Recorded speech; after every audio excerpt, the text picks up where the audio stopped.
Friends, एक बार फिर से स्वागत है आपके अपने चैनल एस फार्मा में। आप सब कैसे हैं? आई होप आप सब बहुत ही अच्छे होंगे। आज हम बात करेंगे friends B pharm first semester वालों की। इसमें से आपको पढ़ना है एक सब्जेक्ट फार्मास्यूटिकल एनालिसिस। ठीक है, तो फार्मास्यूटिकल एनालिसिस में आज हम कवर करने वाले हैं अपनी सेकेंड यूनिट। सेकेंड यूनिट में हम कवर करेंगे, जैसा कि देखिए एसिड बेस टाइट्रेशन हो चुका था। आज हमारी बारी आती है न्यूट्रलाइजेशन कर्व की। ठीक है, इसमें जो थ्योरी वगैरह थी सब ऑलरेडी कवर हो चुकी हैं। उसके बाद आज बात आती है न्यूट्रलाइजेशन कर्व की, जो आपके एग्जाम के लिए बहुत ही इंपॉर्टेंट होता है न्यूट्रलाइजेशन कर्व। ठीक है, अब देखो न्यूट्रलाइजेशन कर्व में classification of acid base titration and theory involved in titration of strong, weak and very weak acid and bases. ठीक है, इतना इसी में आ जाता है न्यूट्रलाइजेशन कर्व में। ओके, तो इससे हमें यह पता चल रहा है कि न्यूट्रलाइजेशन कर्व हमारे एग्जाम के लिए बहुत ही इंपॉर्टेंट है और ये हमारे एग्जाम में कई बार पूछा भी गया है। ओके, तो चलिए हम देखते हैं कि हमारा न्यूट्रलाइजेशन कर्व होता क्या है। ठीक, अब देखो न्यूट्रलाइजेशन कर्व, ये वर्ड सबसे पहले जानो, ये वर्ड आया कहाँ से। ठीक है, इसके पहले जैसा कि हम लोग पढ़े थे कि हमारा क्या है एसिड बेस टाइट्रेशन क्या होता है, तो मैं आपको पहले ओवरव्यू करा दूं कि एसिड बेस टाइट्रेशन क्या होते हैं। फ्रेंड्स, ये देखिए एसिड बेस टाइट्रेशन, पहले मैं आपका ओवरव्यू कराऊं। देखो ऊपर क्या लगा है, एक क्लैंप लगा है और नीचे क्या है, क्लैंप मतलब ये जो भी हमारा ये सिस्टम है उसको क्या है होल्ड करके, मतलब अच्छे से पकड़ करके रखा है। ठीक, क्लैंप का वो काम है। ऊपर देखिए आपका एक ब्यूरेट है। ठीक है, ब्यूरेट, उसके बाद एक कोनिकल फ्लास्क। अब देखो अगर हम जब टाइट्रेशन कर रहे थे तो मान लो नीचे हमारा क्या है, नीचे हमारा एसिड है। ठीक है, मान लो हमारा नीचे एसिड है, ऊपर क्या है, बेस है। ठीक, अब ऊपर बेस टाइट्रेंड, टी मतलब टॉप, टॉप मतलब ऊपर, जिसकी हमें कंसंट्रेशन पता होती है। टाइट्रेंड, डी वाला मतलब डाउन, डाउन वाला मतलब एनालाइट, जो कि अननोन कंसंट्रेशन होता है, वो हमारे उसमें टाइट्रेशन में नीचे होता है। ठीक है, अब देखो हमारे कोनिकल फ्लास्क में प्रेजेंट है एसिड और टाइट्रेंट में जो भी प्रेजेंट है बेस। अब देखो हमें टाइट्रेशन में क्या करना होता है कि बेस को हम करेंगे एसिड के साथ टाइट्रेशन। अब देखो जब हम बेस को धीरे धीरे, ये क्लैंप जो है ना, क्लैंप को जब हम धीरे से स्क्रू की तरह ओपन करेंगे, तब वो क्या करेगा, धीरे धीरे करके हमारे एसिड के साथ रिएक्शन करेगा। ठीक है, तो जब रिएक्शन करेगा तो जब बेस की क्वांटिटी हमारे एसिड में आएगी तो हमारा एसिड जो है धीरे धीरे पीएच चेंज कर देगा। ये तो जाहिर सी बात है फ्रेंड्स, आपको तो पता ही होगा। ठीक है, तो जब बेस हमारे एसिड में आएंगे धीरे धीरे उसका पीएच चेंज होगा, तो एक ऐसा पीएच आएगा जहाँ पे हमारी एसिड जो है पूरा बदल करके तुरंत बन जाएगी वह बेस, क्योंकि बेस की अमाउंट इसमें ज़्यादा हो जाएगी। ठीक है, तब देखो जब बेस की अमाउंट यहाँ पे ज़्यादा हो जाएगी, हमारे एसिड में प्रेजेंट हो जाएगी, तो हमारा एसिड क्या है, एक ऐसा समय आएगा जहाँ पे हमारा एसिड न्यूट्रल हो जाएगा। ठीक है, तो इसी न्यूट्रल को, ठीक है न्यूट्रल तो हो गया। अब देखो जब ये न्यूट्रल की स्टडी हम लोग किसी कर्व के द्वारा या कर्व बना के करते हैं तो उसे बोला जाता है न्यूट्रलाइजेशन कर्व। ठीक है, जो भी हमारे टाइट्रेशन में हो रहा है अगर हम उसको एक कर्व के थ्रू समझें तो उसे बोला जाता है न्यूट्रलाइजेशन कर्व। तो आई होप आप सब न्यूट्रलाइजेशन कर्व ओवरव्यू समझ चुके होंगे। अब देखिए इसमें क्या होते हैं, कुछ हम इसके अगर नोट्स देख लें तो नोट्स हमारा क्या लिखा है, it is graphical representation between the amount of acid or base. अब जब हम लोग क्या है amount of acid or base की अमाउंट को जब हम पता करते हैं कोई ग्राफ बना के, तो हम उसे क्या बोलते हैं, एक न्यूट्रलाइजेशन कर्व। ठीक है, ड्यूरिंग एसिड बेस टाइट्रेशन, जब एसिड बेस की टाइट्रेशन होती है, न्यूट्रलाइज बाय बेस, बेस से हम लोग क्या है उसको न्यूट्रल करते हैं। Now that time during titration the pH of acid is change when base is added. जैसा कि मैं आपको बताया था कि जब हम इसमें अपने एसिड में बेस को ऐड करते हैं तो हमारे एसिड का पीएच चेंज होता है। ओके, जब एसिड का पीएच चेंज होता है उसके बाद देखो therefore neutralization curve are those graph in which pH is plotted against the volume of alkali or base added during titration. जब हम अपना बेस ऐड करते हैं एसिड में तो जो प्लॉट मतलब जो भी ग्राफ बनता है उस ग्राफ को हम क्या है रिप्रेजेंट करते हैं किसी पेज पे। ठीक है, अब देखो now base is neutralize pOH is plotted against the volume of acid added. देखो हम लोग पहले से तैयारी करते हैं कि हमें बनाना है ग्राफ। ठीक है, एसिड को ऐड होने से पहले ही, मतलब बेस को जब हम एसिड में ऐड करते हैं उससे पहले हम अपना ग्राफ बनाने की पूरी प्रोसेस जब हम स्टार्ट कर देते हैं तो उसी को बोला जाता है कि यही टाइट्रेशन कर्व है। ओके, तो आई होप आप सब इतना समझे होंगे। अब देखो it is also known as titration curve. ठीक है, अब देखो ये क्या है, बेस है, इसमें हम लोग क्या फिल किए हैं अपना बेस। अब बेस को जब हम लोग एसिड में ऐड कर रहे हैं, बेस को हम जब एसिड में ऐड कर रहे हैं तो बेस जब हम डालते डालते अपने एसिड में बहुत ज़्यादा हो गया, ठीक है, मान लो बेस की क्वांटिटी जो है ज़्यादा हो गई, तो क्या है एसिड हमारा पीएच बढ़ जाएगा। जाहिर सी बात है जब बेस ज़्यादा इसमें पड़ रहे हैं तो पीएच बढ़ेगा, तो मतलब इंक्रीज हुआ, तो क्या है एसिड न्यूट्रल हुआ। एसिड हमारा न्यूट्रल हो जाएगा, acid plus base equal to क्या है, न्यूट्रल हो रहा था ना, ऐसा आप लोग को पहले से पता है। अब देखो जब न्यूट्रल हो गया तो इसी न्यूट्रल करने में जो भी प्लाटेड या जो भी मैकेनिज्म जो भी काम मतलब हुआ है, उसी को जब हम लोग कर्व के माध्यम से पढ़ते हैं तो उन्हें बोला जाता है न्यूट्रलाइजेशन कर्व। अब देखो ये बेसिकली 4 टाइप के होंगे, ठीक है फ्रेंड, ये 4 टाइप के होते हैं। पहला हमारा होता है strong acid vs strong base, जब हमारा एसिड भी स्ट्रांग होगा और स्ट्रांग बेस भी होगा, जैसा कि मैं आपको दिखाया था टाइट्रेशन में। देखो जब हम टाइट्रेशन करते हैं ना, बेस भी हमारा स्ट्रांग होगा, नीचे जो एसिड है वो भी जब स्ट्रांग होगी तब कौन सा ग्राफ बनेगा।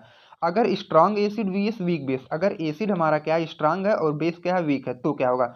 अगर एसिड वीक है और बेस स्ट्रांग है तब क्या होगा। अगर फिर एसिड वीक है और वीक बेस है तो क्या होगा, ठीक है। अब देखो सबसे पहले ये हम समझ लेते हैं कि strong acid strong base weak acid weak base क्या होते हैं। एक एक एग्जांपल, जैसे देखो स्ट्रांग एसिड हम HCl को लेते हैं, स्ट्रांग बेस में NOH को, वीक एसिड को CH3COH को, वीक बेस को NH4OH, ऐसा कि हमें पता है इसको कि इसी को लेते हैं।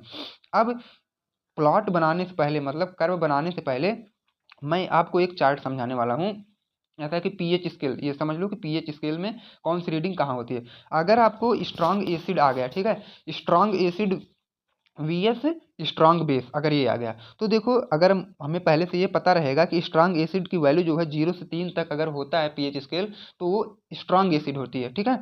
अगर वीक एसिड है तो उसकी पीएच स्केल में 3 से 7 तक होगी वीक एसिड। उसके बाद वीक बेस जो है 7 से 10 तक होता है, स्ट्रांग बेस जो हमारा 11 से लेके 14 तक होता है, ठीक है। इसको आप लोग अपने कॉपी में नोट कर लीजिए, बहुत ही इंपॉर्टेंट है। अगर आपको कर्व बनाना है तो आपको इसको याद करना पड़ेगा, ठीक, इतना आसान हो जाएगा अगर आप इसे याद कर लेते हैं, कर्व आप बहुत आसानी से बना सकते हैं। तो देखिए हम कर्व कैसे बनाते हैं एकदम इजीली। अब देखो बात आती है strong acid vs strong base, ये हमें बनाना है दोनों के बीच में कर्व। अब देखो पहले बात तो हम स्ट्रांग एसिड किसे बोलते हैं, strong base. Strong acid friends वो होते हैं जो कि completely dissociate in water producing H+ ion, जब हम उनको वाटर में डिसोसिएट करेंगे तो वो H+ आयन प्रोड्यूस करेंगे। और ये जो है strong base completely dissociate in water producing OH ion, ठीक है, OH- आयन जो देते हैं उन्हें हम बोलते हैं स्ट्रांग बेस। जब हम इनको पानी में डिजॉल्व करते हैं तो ये OH देते हैं, और जो हमारे एसिड होते हैं वो H+ आयन देते हैं, ये OH- आयन देते हैं, ठीक है। यही दोनों में डिफरेंस है। अब देखो हमें स्ट्रांग एसिड और स्ट्रांग बेस में लेना है, तो मैं आपको बताया था कि स्ट्रांग एसिड हमारा 0 से 3 तक होता है, स्ट्रांग बेस हमारा 11 से 14 तक होता है, और मिडिल वाली पॉइंट आपको पता है कि 7 होता है। तो देखो 0 से 3 हमें स्ट्रांग एसिड है, ठीक है, और जो हमें बोला गया है कि strong acid vs strong base में लेना है, तो स्ट्रांग एसिड 0 से 3, तो मान लो 0 से 3 के बीच में हम 1 ले रहे हैं, ठीक है। 0 से 3 के बीच तक आप स्ट्रांग एसिड होता है, उसी में से आप कोई भी ले लो। तो मैं ले रहा हूँ क्या, 1 ले रहा हूँ, ठीक है, मान लो 1 ले लिया।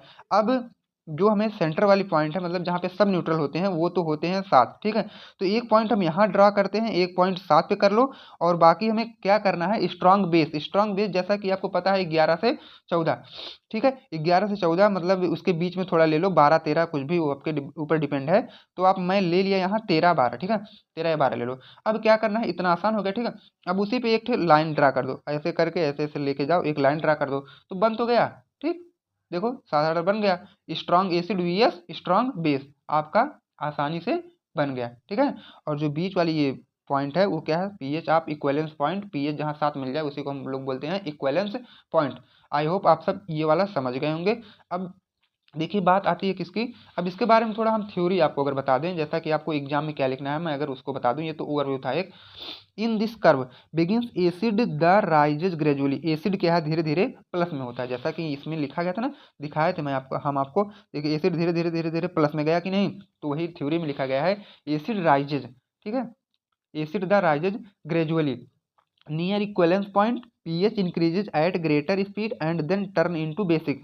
अब देखो जैसा कि इसमें क्या हुआ था, एसिड धीरे धीरे बढ़ते बढ़ते बढ़ते बढ़ते कहाँ आया, इक्वलेंस पॉइंट पे, ठीक है, 7 तक आया। अब यहीं 7 से क्या हुआ, देखो इसके पहले तो धीरे धीरे बढ़ रहा था, ठीक है। अब 7 से क्या हुआ, जब ये बेसिक मीडियम में आया तुरंत फटाक से बढ़ा, फटाक से बढ़ के कहाँ आया, 11 से लेके 14 के बीच में, ठीक है। तो वही लिखा गया है कि near equivalence point pH increases the greater speed and then turn into basic, acid से क्या है तुरंत बेसिक में कन्वर्ट हो गया। इक्वलेंस पॉइंट हमें वहां देखने को मिला 7, ठीक है। Phenolphthalein bromothymol blue and methyl red are use in indicator, क्या है bromothymol blue and phenolphthalein and methyl red हम लोग उसमें इंडिकेटर का यूज करते हैं। For neutralization of strong base the curve is obtained identically. उसके बाद हम लोग अपना आराम से कर्व बना लेते हैं। अगर आपको कोई भी डाउट हो तो आप लोग कमेंट करके जरूर पूछेगा। अब देखिए उसके बाद बात आती है strong acid VS weak base. अब देखो ये भी बहुत ही आसान होने वाला है। Strong acid VS weak base. Strong acid हमारा फ्रेंड्स देखो क्या है, स्ट्रॉन्ग एसिड मतलब 0 से 3 है। उसके बाद हमें करना है वीक बेस। वीक बेस मतलब 7 से 10। तो 0 से 3 से हम स्टार्ट करेंगे, 7 से 10 पे ले जाके आराम से खत्म कर देंगे। अब देखो 0 से 3 मतलब 1 से फिर हम यहाँ से स्टार्ट कर रहे हैं, ठीक है। अब हमें क्या करना है, लेके जाना है वीक बेस मतलब 7 से 10 तक, ठीक है। तो देखो हम यहाँ 7 से 10 के अंडर में है कि नहीं, ये वाली एरिया 7 से 10 के बीच में हम तुरंत लेके चलेंगे। मान लो एक पॉइंट यहाँ बनाओ, एक पॉइंट यहाँ, एक पॉइंट यहाँ, तुरंत 7 से 10 तक हमें जाना है, तो इसी के बीच में एक ठो पॉइंट कर दो। तो अब सब पॉइंट को ऐसे आपस में मिला दो तो आपका एक कर्व तैयार हो जाएगा, ठीक है। केवल आपको करना क्या है, यही वाला फार्मूला चार्ट आपको याद कर लेना है, ठीक है। अब देखो अगर हम इसका देखें थ्योरी, इसके फ्रेंड इसकी थ्योरी हम देख लेते हैं। In this the curve begins acid, ठीक है, एसिड से ये भी स्टार्ट होगा एंड टर्न बेसिक। तो बेसिक में टर्न होगा कि नहीं, इसके पहले आप लोग देख चुके हैं curve. Due to strong acid its equivalence point is pH 7 मतलब ग्रेटर देन 7। स्ट्रॉन्ग एसिड की वजह से इसका पीएच जो है 7 से प्लस हो जाता है, ठीक है। अब देखो weak acid vs strong base. अब देखो इसमें हमको लेना है वीक एसिड। वीक एसिड जैसा कि आपको पता था कि वीक एसिड 3 से 7 होता है और स्ट्रॉन्ग बेस 11 से 14 तक होता है। तो हमें कुछ करना नहीं है, 3 से 7 मतलब 4 ले लो, एक पॉइंट यहाँ कर लो आप। और आपको कहाँ तक जाना है, स्ट्रॉन्ग बेस मतलब 11 से 14। 11 से 14 के बीच में एक पॉइंट कर लो, बाकी बीच वाले पॉइंट आप ले लो, ठीक है। अब तुरंत क्या है, फटाक से एक कर्व खींच दो, तुरंत बन गया क्या, weak acid vs strong base, ठीक है। कितना आसान है देखो, केवल आपको वही चार्ट एक याद कर लेना है। In this weak acid is neutralize by strong base which formed basic salt, ठीक है, जो कि क्या है, बेसिक साल्ट बनाता है। Whose equivalence point is slightly more than 7 like as pH greater than 7 due to presence of strong base, ठीक है। ये तो इसकी हो गई थ्योरी जो आपको एग्जाम में लिखना है।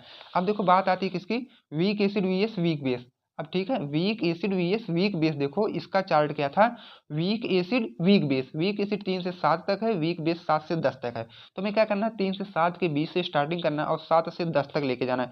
3 से 7 मतलब हम लोग 4 से स्टार्ट कर रहे हैं, मिडिल वाली पॉइंट जो हमारी 7 है, और हमें 7 से 10 के बीच में जाना है। तो मान लो हाईएस्ट पॉइंट हम अपना 10 ले लिए हैं, ठीक है, 10 जो ले लिए हैं। अब वहीं पे हम लोग अपना इक्वलेंस पॉइंट एक फाइंड कर लेंगे, तो आसानी से आपका ग्राफ बन जाएगा, ठीक है। अब देखो अगर हम इसका देख लें कुछ theory. In this weak acid is neutralize by weak base. ये तो कंफर्म है कि वीक एसिड जो है न्यूट्रलाइज किया जाएगा वीक बेस के साथ, विच फॉर्म न्यूट्रल साल्ट। इसके बाद क्या बनाएगा, न्यूट्रल साल्ट बना लेगा। विच इक्वलेंस पॉइंट इज अबाउट 7, उसकी इक्वलेंस पॉइंट जो है लगभग 7 के बराबर आ जाएगा, ठीक है। In this the curve begins acidic and turn basic, ठीक। ये हमारा कर्व का कुछ थ्योरी है, ठीक। आई होप आप सब समझ गए होंगे। अब हम मिलते हैं आपसे नेक्स्ट वीडियो में नॉन एक्वस टाइट्रेशन के साथ, ठीक है। अब देखिए जो आपका ये है सिलेबस, उसमें इसके बाद आता है नॉन एक्वस टाइट्रेशन, जो कि आपका नेक्स्ट चैप्टर है। अगर आप चैनल पर नए हैं तो प्लीज़ चैनल को सब्सक्राइब जरूर करें, ताकि नॉन एक्वस टाइट्रेशन वाली वीडियो सबसे पहले आप ही तक पहुंचे। थैंक्स।